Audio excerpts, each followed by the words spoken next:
ખેડૂત મિત્રો, વરસાદની ઋતુ ચાલુ થઈ ગઈ છે અને રીંગણાનું બજાર છે તે 100 રૂપિયાને પાર થયું છે. ત્યારે ખેડૂતની રીંગણીમાં છે તે ફૂલ બેસતું નથી અથવા તો ખરી જાય છે અને રીંગણા જાજા બેસતા નથી. તો ખેડૂતોનો સૌથી મોટો પ્રશ્ન અત્યારે ખેડૂત મિત્રો આ છે. તો આપણે આજે આના વિશે વાત કરવાની છે કે ફૂલ ખરતું કેવી રીતે અટકાવી શકાય, કઈ દવા વાપરવી, કયું ખાતર નાખવું અને શું શું માવજત કરવી ખેડૂત મિત્રો, એની વિશે ખાસ આપણે માવજતની વિશે ને આ વિડીયોમાં વાત કરવાની છે. તો ખેડૂત મિત્રો જોતા રહીજો આ વિડીયોને. બહુ લાંબો નહીં હોય પણ ઘણી બધી છે મહત્વની વાત છે આજે આપણે આ વિડીયોમાં કરવાની છે.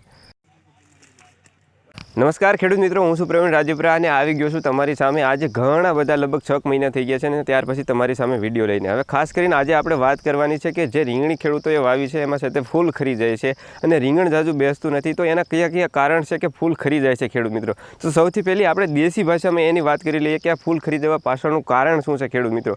અને એ પહેલાં હું કહી દઉં કે આપણે છે તે રીંગણી સાથે ઘણા લાંબા સમયથી છે તે જોડાયેલા છીએ. આસપાસ નહીં હોય તો નહીં હોય ને મને નથી ખબર, ત્યાંથી છે તે અમે છે તે રીંગણી સાથે જોડાયેલા છીએ ખેડૂત મિત્રો. તમે એના આગલા વિડીયો અમારી રીંગણીના છે તે ચેનલ ઉપર જોઈ શકો છો.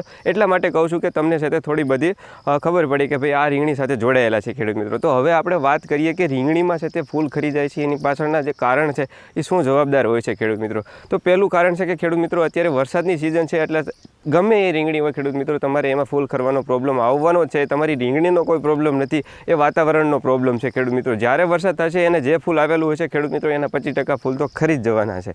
તો એને અટકાવવા માટે તો આપણે કશું નથી કરી શકવાના, કારણ કે વરસાદ આવશે, વધારે વરસાદ આવશે એટલે ફૂલ ખરી જવાના છે. પણ જે તમારું ફૂલ થઈ ગયેલું છે, ડીટ બની ગયેલું છે, એ પણ ખરી જાય છે ખેડૂત મિત્રો. તો એને છે તે આપણે અટકાવી શકીએ છીએ અને એને કઈ રીતે અટકાવી શકીએ છીએ એની આજે આપણે ખાસ કરીને વાત કરશું ખેડૂત મિત્રો. તો જે તમારું ડીટ તૈયાર થઈ ગયેલું છે ખેડૂત મિત્રો એને ખરવા પાછળના મુખ્ય કારણ ઘણા બધા હોય છે. હવે એમાં તમે વરસાદ રહી ગયા ત્યાર પછી જો તમારી પાસે ખેડૂત મિત્રો વ્યવસ્થા હોય તો તમે છે તે પાલોર પાણી ઉતારી દેજો, કારણ કે વરસાદનું પાણી જે પડે છે ને એને સુકાવવામાં ઘણી બધી વાર લાગે છે. જો તમારી પાસે વ્યવસ્થા હોય ને લાઇટ કે બીજી કોઈ વ્યવસ્થા હોય તો તમે છે તે એને વરસાદ પછી તરત છે તે પાણી પાઈ શકો છો અને તમે જે જમીનમાં આપણે વરસાદનું પાણી છે એને ઉતારી શકો છો. અને જે તમે પાયેલું પાણી છે ને એ વરસાદ કરતાં જલ્દી સુકાશે અને જેમ જલ્દી સુકાશે રીંગણીમાં જેમ અત્યારે પાણી ઓછું ભરાય એમ જ તમારું ઉત્પાદન છે તે વધારે આવશે ખેડૂત મિત્રો. એક તો તમારે ખાસ કરીને આ વાતની ધ્યાન રાખવાની છે. અને બીજી બધી વાત એ છે કે તમારી રીંગણી વચ્ચેનું અંતર કેટલું છે અત્યારે. ખાસ કરીને જો તમારી રીંગણી વચ્ચે 3 ફૂટનું અંતર કે 2.5 ફૂટથી ઓછું અંતર હશે તો ખેડૂત મિત્રો સૌથી મોટું કારણ તમારી રીંગણીમાં ફૂલ ન બેસવાનું કારણ આ હોઈ શકે છે.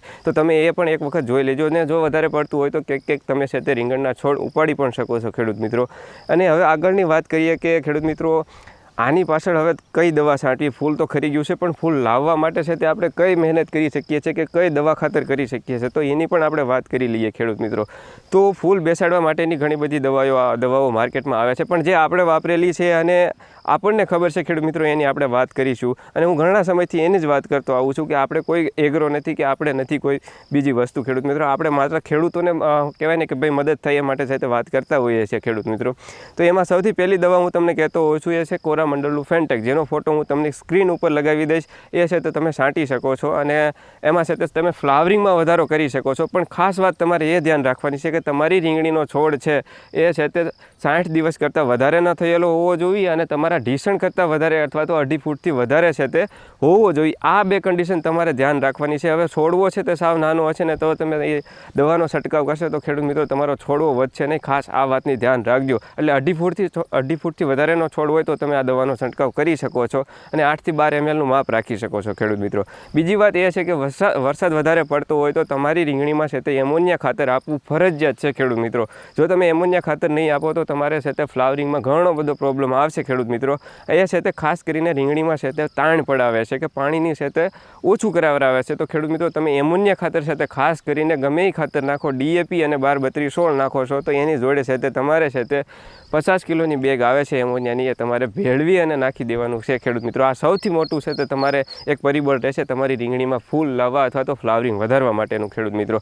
ખાતરની મેં તમને જોડે વાત કરી દીધી છે કે તમારે DAP અને તમારે છે તે 12-32-16 ખાતર નાખવાનું છે. તમે યુરિયા ખાતર છે તે રીંગણીને દેખાડતા નહીં ખેડૂત મિત્રો. અત્યારે જે રીંગણીમાં વાયરસ આવવાના પ્રોબ્લેમ વધ્યા છે ખાસ કરીને છે તે નાઇટ્રોજન વધારે થાય છે અને જે થ્રિપ્સ આવે છે એના કારણે વધતા હોય છે. તો ખેડૂત મિત્રો આ બે પરિબળ પણ વધારે મહત્ત્વના હોય છે. તો ખેડૂત મિત્રો આજના વિડીયોમાં ખાસ કરીને આટલું જ છે.